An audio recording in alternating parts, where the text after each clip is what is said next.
Hello everybody, आज के topic में हम बात करेंगे difference between optical spectra and x-ray spectra. अगर आपने एक्सरे स्पेक्ट्रा के बारे में जानकारी नहीं ली है, पहले नहीं पढ़ा है, तो आप मेरे चैनल पे ही वीडियोस देख सकते हैं। डिस्क्रिप्शन में मैं लिंक दे दूंगा।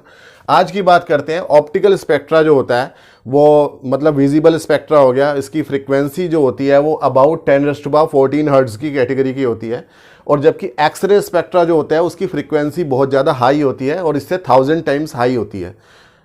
फ्रीक्वेंसी ज़्यादा होने का मतलब है कि इसकी जो एनर्जी होगी, एनर्जी क्या होती है, h nu, E is equal to होता है एच न्यू। फ्रीक्वेंसी ज़्यादा तो एनर्जी भी ज़्यादा, यानी कि एक्स रेज की जो एनर्जी होती है वो विजिबल स्पेक्ट्रा से 1000 टाइम्स ज़्यादा होती है।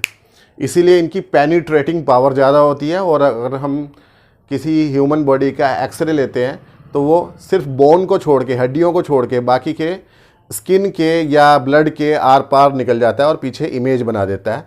तो एक्सरे स्पेक्ट्रा जो है उसकी एनर्जी ज़्यादा है, उसकी फ्रीक्वेंसी ज़्यादा है, और अगर फ्रीक्वेंसी ज़्यादा होगी तो वेवलेंथ जो होगी लैम्डा वो कम होगी। अगर न्यू इंक्रीज करती है तो लैम्डा क्या होती है, कम होती है। यानी कि एक्स रेज की वेवलेंथ ऑप्टिकल स्पेक्ट्रा की वेवलेंथ से, विजिबल रेज से बहुत ज़्यादा कम होती है, 1000 टाइम्स कम होती है। अब हम बात करते हैं कि ओरिजिन कैसे होता है, जनरेट कैसे होता है एक्सरे और ऑप्टिकल। ऑप्टिकल स्पेक्ट्रा जनरेट होता है जो बाहर की ऑर्बिट के इलेक्ट्रॉन होते हैं, इन्हें बोलते हैं हम ऑप्टिकल इलेक्ट्रॉन। तो जब ऑप्टिकल इलेक्ट्रॉन को एनर्जी मिलती है तो ये अपने से किसी हाई एनर्जी में जंप कर जाते हैं, ऊपर के लेवल के किसी ऑर्बिट में जंप कर जाते हैं। जैसे कि हमने यहाँ ले रखा था 48 कैडमियम का, हमने ये फिगर ड्रॉ कर रखी है, कॉन्फ़िगरेशन ड्रॉ कर रखा है। फर्स्ट ऑर्बिट में 2 इलेक्ट्रॉन, यानी कि के ऑर्बिट में 2 इलेक्ट्रॉन, एल में 8, एम में 18, एन में 18, और आउटर मोस्ट में कितने इलेक्ट्रॉन थे, 2 इलेक्ट्रॉन थे। एक इलेक्ट्रॉन ये रहा और एक इलेक्ट्रॉन ये रहा। जैसी एनर्जी मिलेगी तो ये इससे नेक्स्ट ऑर्बिट में जंप कर जाएगा। यहाँ पर ये सिर्फ 10⁻⁻8 सेकेंड तक रुकेगा और वापिस जो है ये जंप कर जाएगा जहाँ से ये चला था। तो इस ट्रांजिशन में अपने अंदर से इलेक्ट्रोमैग्नेटिक वेव बाहर निकालता है, और यही क्या है आपका ऑप्टिकल स्पेक्ट्रा। तो ऑप्टिकल स्पेक्ट्रा जनरेट होता है आउटर मोस्ट ऑर्बिट के इलेक्ट्रॉन्स के ट्रांजिशन की वजह से, यानी कि ऑप्टिकल इलेक्ट्रॉन्स के ट्रांजिशन की वजह से। जबकि एक्सरे स्पेक्ट्रा जनरेट होता है इनर इलेक्ट्रॉन्स के ट्रांजिशन की वजह से, यानी कि जो कंप्लीटली फील्ड ऑर्बिट्स हैं, जैसे कि फर्स्ट ऑर्बिट है ये के ऑर्बिट, अगर हम बाहर से एनर्जी दे दें, सपोज कोई बाहर से हमने कैथोड रे का इलेक्ट्रॉन इस पर स्ट्राइक कर दिया बहुत स्पीड में, तो हो सकता है कि ये के इलेक्ट्रॉन को क्या कर दे, कंप्लीट रिमूव कर दे, कंप्लीट रिमूवल। और रिमूवल होते ही यहाँ एक वैकेंसी जनरेट हो जाएगी और एल से कोई इलेक्ट्रॉन अंदर की तरफ जंप कर जाएगा, या एम से कोई इलेक्ट्रॉन अंदर की तरफ जंप कर जाएगा, और यहाँ से वेव्स बाहर निकलने लगेंगी। ये क्या होती है, एक्स रेज। तो एक्स रेज जनरेट होती है ड्यू टू इनर इलेक्ट्रॉन के ट्रांजिशन की वजह से। दूसरी बात, इसके अंदर जो ऑप्टिकल इलेक्ट्रॉन होते हैं, क्योंकि वो पीरियोडिकली चेंज होते हैं, कॉन्फ़िगरेशन पीरियोडिकली चेंज होती है। अगर आपने पीरियोडिक टेबल देखी होगी तो जैसे कि जिंक के नीचे कैडमियम है, तो जिंक की कॉन्फ़िगरेशन और कैडमियम की कॉन्फ़िगरेशन, इसी तरीके से मरकरी की कॉन्फ़िगरेशन, मरकरी में भी क्या होता है, आउटर मोस्ट में 18 एंड 2 इलेक्ट्रॉन्स होते हैं।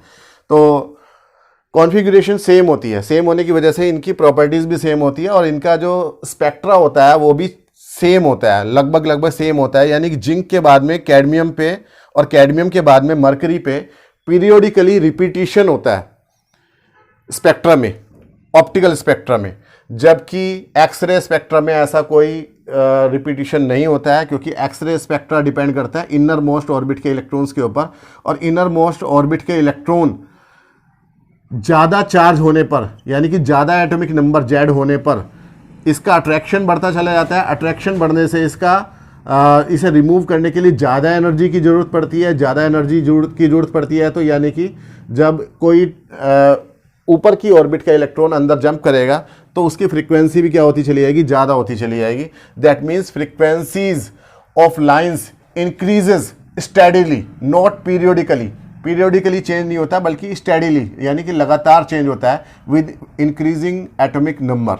उसके बाद में इसका emission and absorption spectra optical का सेम होता है, क्योंकि जब कोई इलेक्ट्रॉन बाहर से अंदर जंप करता है तो ये इमिट करता है, और अंदर से बाहर जंप करता है तो ये रेज को पहले एब्जॉर्ब करता है, तब ये अंदर से बाहर की तरफ जंप करता है।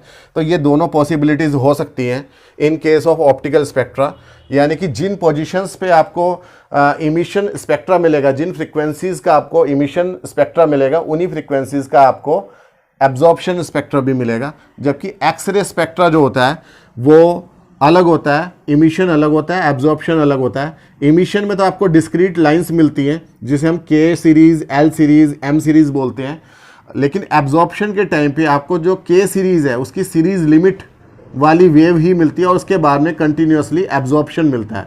तो ये कंटिन्यूस एब्जॉर्प्शन है, इसके बारे में हमने डिटेल में अपनी वीडियो में चर्चा की है, तो वहाँ से देख सकते हैं। तो इसके अंदर जो है ये कंप्लीटली डिफरेंट होता है, एब्जॉर्प्शन स्पेक्ट्रा अलग होता है, इमिशन स्पेक्ट्रा, लाइन स्पेक्ट्रा होता है। ऑप्टिकल स्पेक्ट्रा में एलिमेंट्स एंड कंपाउंड्स का डिफरेंट टाइप का स्पेक्ट्रा होता है, यानी कि कैडमियम ले लें और कैडमियम का सल्फाइड ले लें तो दोनों का स्पेक्ट्रा डिफरेंट होगा। क्यों? क्योंकि इसकी आउटर मोस्ट ऑर्बिट के इलेक्ट्रॉन जो है वो बॉन्डिंग बनाने में काम आते हैं, और जब बॉन्ड बनाने में काम आएंगे और बॉन्ड में इलेक्ट्रॉन्स की शेयरिंग होती है या ट्रांसफ़र होता है, तो जिसकी वजह से स्पेक्ट्रा भी चेंज हो जाएगा। लेकिन एक्सरे स्पेक्ट्रा में क्योंकि इनर मोस्ट ऑर्बिट के इलेक्ट्रॉन्स यूज़ होते हैं और उनके ऊपर केमिकल बॉन्डिंग का कोई असर नहीं होता, क्योंकि वो बॉन्डिंग में पार्टिसिपेट ही नहीं करते हैं, बल्कि उनके ऊपर तो सिर्फ इफेक्ट होता है न्यूक्लियस के चार्ज का। तो इसीलिए कंपाउंड्स का भी वही एक्सरे स्पेक्ट्रा होता है जो कि एलिमेंट्स का होता है, यानी कि दोनों का सेम एक्सरे स्पेक्ट्रा होता है। तो इस तरीके से ये कंप्लीट श्योरिटी देते हैं कि एक पर्टिकुलर एलिमेंट किसी कंपाउंड में प्रेजेंट है या नहीं है। तो उम्मीद है कि आपको समझ में आया होगा। मिलते हैं नेक्स्ट वीडियो में, तब तक के लिए थैंक यू।